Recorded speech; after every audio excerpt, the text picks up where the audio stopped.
Now I don't know who I'm talking to today, but somebody walked in here or click play with questions hanging over your soul like a thundercloud. You've been wondering why things had to happen the way they did. You've been fighting battles you didn't choose, enduring storms you didn't cause, and carrying burdens you didn't ask for. And somewhere deep down, even though you're trying to keep the faith, you've whispered to God, "This doesn't make sense." But hear me, and hear me well. God doesn't need your situation to make sense in order to make it sacred.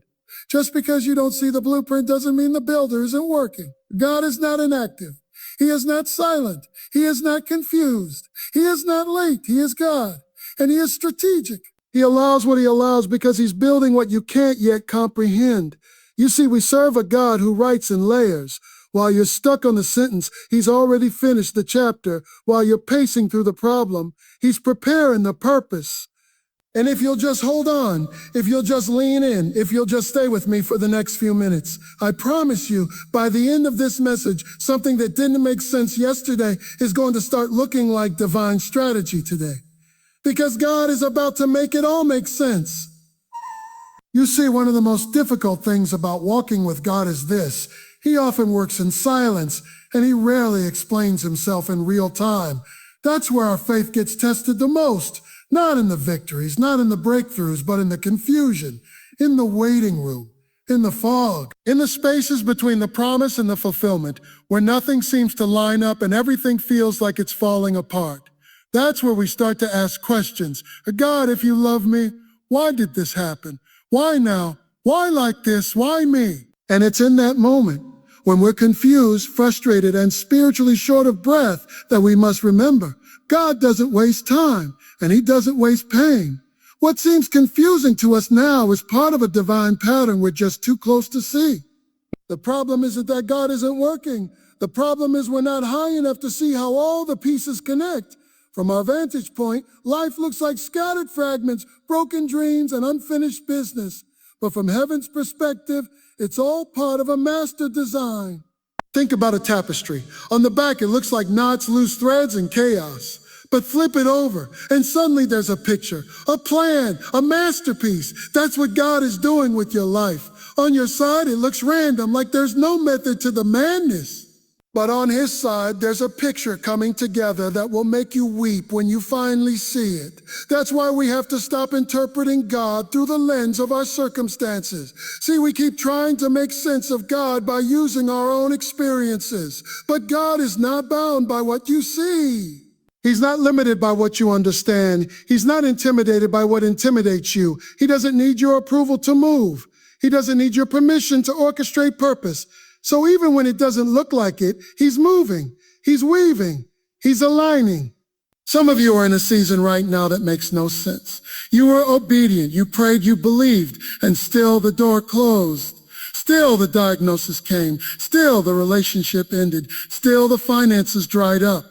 And you're sitting in the rubble of what you thought was a God-ordained direction, wondering if you missed something. But what if I told you that what you call a failure, God calls foundation? What if the closed door was actually his mercy? What if the betrayal wasn't meant to break you, but to birth something in you? God has a habit of letting things unravel in order to reweave them in ways that carry more glory. He'll let you walk through the valley so you'll never again doubt that he's the God of the mountaintop. He'll let you sit in silence so you'll learn how to recognize the whisper. He'll allow confusion so that when clarity comes, you'll know it wasn't your own wisdom that figured it out. It was grace that revealed it. Remember Joseph? Sold by his brothers, falsely accused, thrown in prison. Nothing about that made sense for years. But one day, when the timing of heaven collided with the readiness of his heart, everything shifted. Suddenly, what didn't make sense became the exact setup God used to save a nation. But Joseph had to walk through years of silence before he ever stood in clarity. And when that moment came, he didn't just understand the pain. He honored it. He said, "Oh, what you meant for evil, God meant for good. You may not be there yet, but you're on the way." You're in the process of your own Joseph moment, and what's cloudy now will be clear soon. What's hurting now will make you whole later. What's confusing now will make sense when God pulls back the curtain and shows you that none of it was wasted. Not a tear, not a heartbreak, not a night of loneliness. Every piece of your pain is being woven into purpose. So don't give up just because you don't understand. Don't walk away just because you don't have the answers. God is still writing. And when the story is complete, you'll look back and say, now I see it. Now I know. Now it makes sense. He's not finished yet. Sometimes the things we call setbacks are really setups in disguise. But because they don't look the way we imagine, we start doubting if God is still in it. We think delays are denials, detours are distractions, and disappointments mean disconnection. But what if I told you those very things are God's tools, not to push you away from purpose, but to align you with it? You see, God's not just working on your breakthrough, He's working on you. He's aligning your heart, your character, your maturity, your patience, your obedience, your humility, and your perspective so that when He opens the door, you can walk through it without falling apart. Because a blessing that comes too soon can feel like a burden if you're not ready for it. And so He takes His time, not because He's slow, but because He's intentional. What looks like a delay to you is divine timing to Him. Sometimes He puts a stop to things we thought were good, not because He wants to hurt us, but because He sees what we cannot. You wanted the job, but He saw the toxic environment. You prayed for the relationship, but He saw the hidden betrayal. You begged for the opportunity, but He knew it would feed your pride and distract you from your real calling. God doesn't just look at the next step, He sees the whole journey. He won't give you something that will take you further from it just because you're desperate to feel progress. Have you ever been driving and the GPS rerouted you, and at first you were frustrated thinking it was a longer way, but then you found out there was construction ahead or traffic backed up for miles? That's what God does with detours. It may feel longer, it may feel longer, it may feel harder, but it's safer, it's wiser. And it's meant to get you there with peace instead of pain. He's not just trying to get you to the destination. He's trying to preserve you on the way. And those disappointments you faced, they weren't meant to destroy your faith. They were allowed to develop it. Because faith that has never been disappointed is faith that has never been tested. You can shout all day about trusting God when everything is going right. But the real power shows up when nothing makes sense and you still choose to believe He's good. When you're standing in the ashes of what you hoped for and you lift your hands anyway. When the people you trusted walked away, but you didn't let bitterness take root. That kind of faith, the kind built through tears and over time, is the kind God uses to shake nations. Sometimes He'll let you walk through closed doors so you'll learn to recognize the ones He actually opened. He'll let you sit in silence so His voice becomes unmistakable. He'll allow people to leave so you stop depending on them for your worth. All of it, every disappointment, every delay, every detour, is orchestrated with precision. What you thought was rejection was actually protection. What you thought was a missed opportunity was God saying, "I'm not here, not yet, I have better." And here's the hard truth we don't always want to admit. Some of the things we're asking God to bless are things He's trying to remove. Some of the doors we're banging on are doors He already closed. Some of the places we keep trying to return to are the very places He rescued us from. And until we trust His no as much as we trust His yes, we'll keep fighting His alignment. God's ultimate goal is not your comfort, it's your calling. And He loves you too much to let you settle for less than what He designed you for. So if it's taking longer, it's because He's not just preparing the place for you, He's preparing you for the place. He's removing pride, building endurance, stretching your obedience, and deepening your roots. Because shallow roots can't sustain deep purpose. Don't misinterpret the season you're in. Just because it's quiet doesn't mean He's absent. Just because it's hard doesn't mean He's punishing you. It means He's shaping you. He's pulling you out of what's familiar so He can place you where you'll flourish. That's alignment. It may feel like things are falling apart, but really they're falling into place. The process is not easy, but it is necessary. You can't pray for destiny and resist development. You can't ask for purpose and avoid preparation. You can't want the promise and skip the process. Because what God has for you isn't just about getting there. It's about being ready when you do. So the delay, the detour, the disappointment, it's not working against you. It's working for you. Trust the process because the one who wrote the plan is too wise to be mistaken and too faithful to be late. There comes a moment after the confusion, after the delay, after the heartbreak, when God begins to reveal what he was doing all along. And let me tell you, when God reveals, he also redeems. That's how he works. He doesn't just show you why you went through what you went through. He brings purpose out of the pain and gives beauty where there once was brokenness. That's the kind of God we serve. He doesn't just give closure, he gives resurrection. He doesn't just explain the suffering, he elevates the story. But here's the thing, before he reveals, he refines. And that refinement doesn't feel good. It hurts. It feels like silence, like separation, like you're stuck in a life you didn't ask for. But even in that silence, God is sculpting something. He's pulling you deeper, stripping away what can't go with you into the next season, and anchoring you in a strength that didn't come from success, it came from survival. Because the truth is, the version of you that walked into that fire isn't the same one that's walking out. You've changed, you've grown, you've bled, and God saw every step of it. See, we often ask for breakthrough, but what we really need is perspective. Because breakthrough isn't just when the situation changes, it's when you change in the middle of it. And once God begins to open your eyes, suddenly the pain starts to make sense. Not because it felt good, not because it was fair, but because now you can see the fruit. The very thing that once almost broke you has become the testimony that builds others. The storm you thought was going to drown you ended up teaching you how to walk on water. And let me tell you something powerful. God doesn't waste wounds. You may think your story is too messy, too shameful, too hard to talk about, but that's where his glory shows up.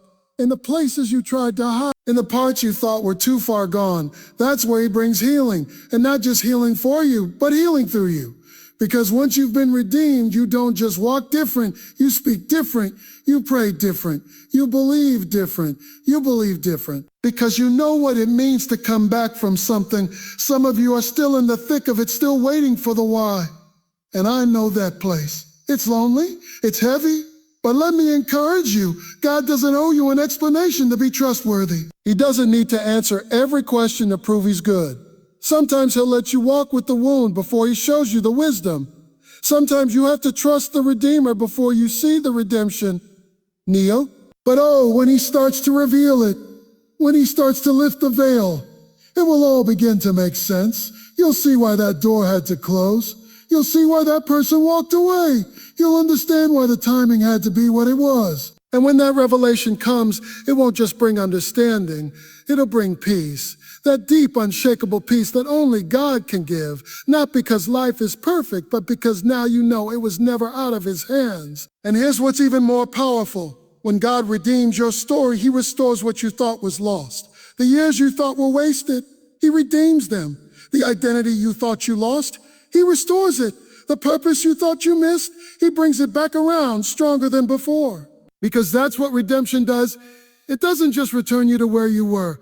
It elevates you to where you're meant to be. That's why you can't give up.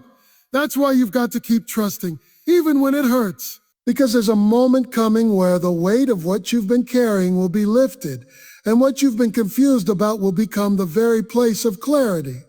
God is going to take the ashes and make something beautiful. He's going to take the broken pieces and make them into a mosaic of grace. And when that day comes, you'll realize he was never trying to destroy you. He was developing you. So don't despise the season that shaped you. Don't curse the pain that pushed you closer to purpose. Because when God reveals, he redeems. And when he redeems, everything changes. Obedience is easy when everything makes sense. When the blessings are flowing, the doors are opening, and the prayers are being answered. Obedience feels like a natural response. But what about when God is silent? What about when your faithfulness isn't being rewarded? At least not in ways you can see. What about when every yes to God seems to be met with more trials, more setbacks, and more questions? That's when obedience becomes real. That's when it becomes a choice made not out of comfort, but out of conviction. You see, God watches what you do in the dark. Not just when people are clapping for you, not just when your name is being celebrated, but when no one sees you. when you're being faithful with no applause, when you're praying through tears, when you're sowing in a season where you haven't seen a harvest in years. That's the kind of obedience heaven responds to. That's the kind of obedience God rewards, not because you were perfect, but because you were faithful. Some of the greatest moves of God begin in the shadows. David was anointed king, but he went right back to the pasture. Nobody saw that. Nobody tweeted about it. He didn't go viral for tending sheep, but God saw him worshiping in the wilderness. God saw him fighting lions and bears when no one was watching. And it was that private obedience that prepared him for a public calling. That's why you've got to keep showing up, even when it doesn't feel like it's working. You've got to keep praying, even when the answers aren't coming. You've got to keep giving, even when the finances are tight. You've got to keep forgiving, even when it still hurts, because obedience in the dark is a declaration of trust. It says, God, I don't understand this season, but I still trust your character. I don't see the outcome, but I believe you're still good. And here's what you need to understand. Obedience is not about transaction. It's about transformation. You don't obey to get something from God. You obey because you trust that his ways are higher, even when they don't match your logic. And let me tell you, when you obey in the dark, God will reward you in the light. Not always in the way you expected, but always in the way that matters most. God keeps the receipts of your obedience. He sees every time you turned down compromise, every time you said no to bitterness, every time you chose peace over retaliation, every time you stayed faithful when it would have been easier to walk away. And he will not forget it. Heaven does not ignore sacrifice. Your obedience may not be reposted, but it is recorded. And at the right time, in the right way, God will pull back the curtain and reveal what he was doing all along. And the reward will be greater than anything you imagine. But here's the hard truth. Sometimes that reward isn't material. Sometimes it's not the job, the house, or the relationship. Sometimes the reward is peace that makes no sense. Sometimes it's strength that sustains you when everything around you is falling apart. Sometimes it's clarity, maturity, discernment, or simply the unshakable confidence that you are right where you're supposed to be. Because when you obey without a visible reward, you grow in ways you never could have if everything had come easy. God honors the ones who obey in secret. He honors the ones who keep worshiping when their heart is breaking. He honors the ones who choose to serve even when they're tired. He honors the ones who stay when they have every reason to run. That kind of obedience moves heaven. That kind of obedience opens doors no man can shut. So if you've been doing all the right things and still feel like nothing's happening, don't quit. Don't let the silence fool you. God is not ignoring you. He's storing it all up. There's a harvest coming. There's a breakthrough in the making. And when the time comes, when God says it's time to shift the season, nothing will be able to stop what he's about to do in your life. You've been faithful in the dark. You've obeyed without applause. You've trusted without answers. And now you're on the edge of revelation. God is about to make it all make sense.